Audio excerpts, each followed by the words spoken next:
Bab 29. Kati menggembungkan bantal dengan tangannya dan meletakkannya kembali setelah dia selesai. Mengambil bunga layu dari vas, dia mengganti air dan meletakkan bunga segar yang dia ambil sendiri dari kebun. Saat dia mendorong seikat batang ke dalam vas, jarinya tertusuk duri dan dia meringis. "Berapa kali aku menasihatimu untuk menghindari mawar," kata Dorothy melihat Kati menekan jarinya. Mereka terlihat cantik bersama. "Lihat," Kati beralasan melihat kombinasi bunga dan kemudian kembali ke jarinya yang sekarang memiliki titik merah kecil di mana kulitnya telah tertusuk. "Itu bukan mawar biasa. Durinya lebih tajam dari pecahan kaca yang menusuk kulit lebih dalam jika kamu tidak hati-hati." Kati melihat mawar biru tua yang menonjol di vas, tidak ada pelayan yang pergi untuk memetiknya. "Saya mendengar bahwa Lord Alexander adalah orang yang menanam dan memeliharanya." Petik 2. Mereka takut pada Lord Alexander, gumam Kati.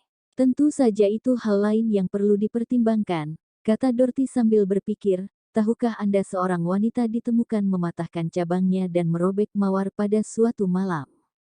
Apa yang terjadi setelah itu? Aku tidak tahu. Tak satu pun dari mereka yang tahu apa yang terjadi padanya atau kemana dia pergi setelah malam itu," jawab Dorothy sambil mengangkat bahunya saat mereka pergi untuk memetik bunga kering yang disingkirkan. "Apa yang dia pikirkan? Aku juga akan marah jika aku menanam sesuatu dengan begitu banyak cinta dan jika mereka merusaknya." Kati memetik bunga layu dan sisa yang tertinggal di sekitar vas. Dengan tangan lain dia menyentuh mawar dengan ujung jarinya. "Saya pikir ini pantas untuk keluar dan dicintai. Hanya karena mereka lebih liar dan berbeda dari yang lain, tidak adil bagi mereka untuk berada dalam kegelapan."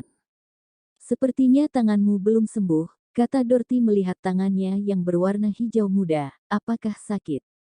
"Itu terjadi pada hari pria itu memegang tanganku, tetapi sekarang tidak sakit sedikit pun," jawab Kati saat mereka berjalan keluar dari ruangan. Ada seekor meong kecil dan Kati melihat itu adalah kucing Tuan.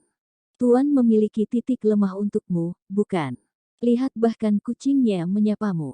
"Tidak ada yang seperti itu," Kati melambaikan tangannya dengan senyuman menyangkalnya. "Kamu hanya membayangkan sesuatu." "Dia bersikap baik karena saya adalah pelayan setengah tamu setengah di sini di rumah ini." Mendengar ini Dorothy tertawa. "Apapun.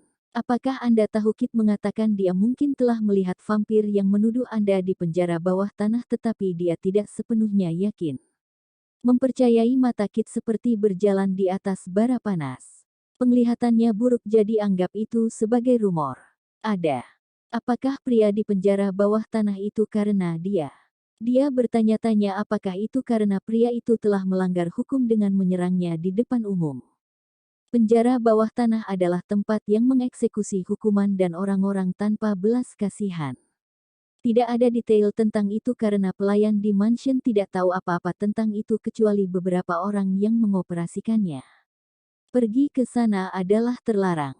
Sebelum makan siang Kati diminta untuk melihat Sylvia yang ada di ruang tamu dan dia pergi menemuinya. "Masuklah, Kati. Silakan duduk," kata Sylvia melihat Kati di pintu. Dari sudut jauh ruangan musik dimainkan dari gramofon. Mengambil tempat duduk dia mengaitkan jari-jarinya melihat wanita di depannya.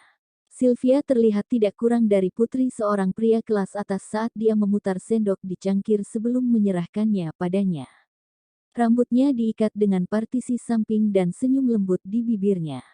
"Nona Letitia mengundangmu ke rumah musim panasnya," katanya sambil mengambil kartu yang ada di atas meja teh. "Ini." Kati melihat kartu itu dan melihatnya bertanggal untuk besok. "Maukah Anda berada di sana?"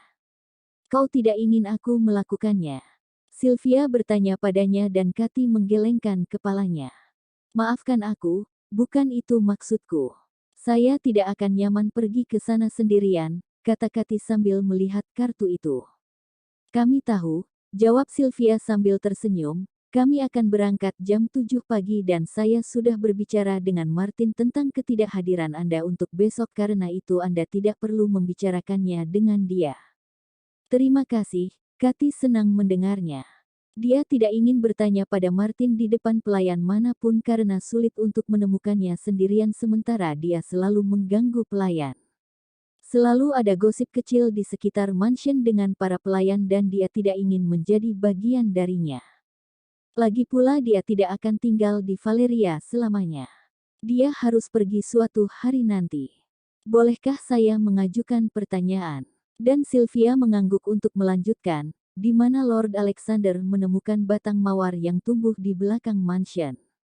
Saya belum pernah melihat yang seperti itu dalam hidup saya.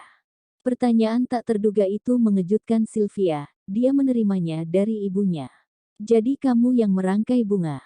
Sudah bertahun-tahun sejak terakhir kali aku melihat mawar-mawar itu di dalam mansion.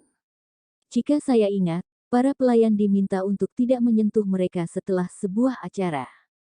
Saya tidak menyadarinya, ketika Martin memberinya tugas merangkai bunga, dia sangat senang karena itu adalah pekerjaan yang paling mudah. Cynthia telah menunjukkan padanya bunga yang biasanya dipetik dan termasuk mawar liar. Perlakukan mereka dengan hati-hati. Tuan tidak akan senang jika dianiaya. Kathy mengangguk dengan jawaban ya dan pergi untuk kembali ke pekerjaannya. Hari berikutnya di rumah musim panas Bolens, Kathy duduk dengan tenang, menegakkan bahunya dengan kaku saat orang lain berbicara. Sudah 1 jam sejak mereka datang, tetapi dia tidak bisa santai. Alexander dan Elliot yang datang bersama mereka sedang sibuk di salah satu sudut halaman, sementara Sylvia telah meninggalkannya beberapa waktu yang lalu untuk melihat kebun apel mereka. Keluarga Bolen berasal dari keluarga elit garis keturunan lama, diharapkan pria dan wanita yang datang hari ini akan memiliki kelas yang sama.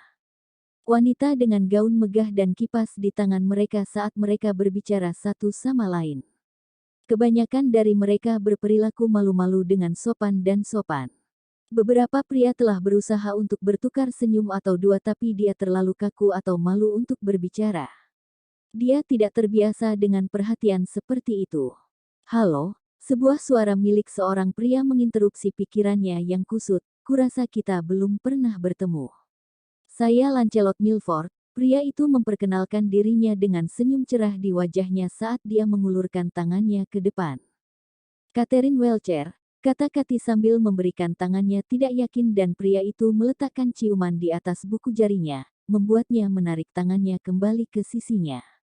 Lancelot adalah seorang pria dengan tinggi rata-rata dengan rambut pirangnya disisir ke samping dan lesung pipit yang muncul sesekali saat dia tersenyum. Jika boleh, katanya sambil meletakkan tangannya di kursi di sebelahnya dan dia mengangguk, bagaimana aku belum pernah melihatmu sebelumnya.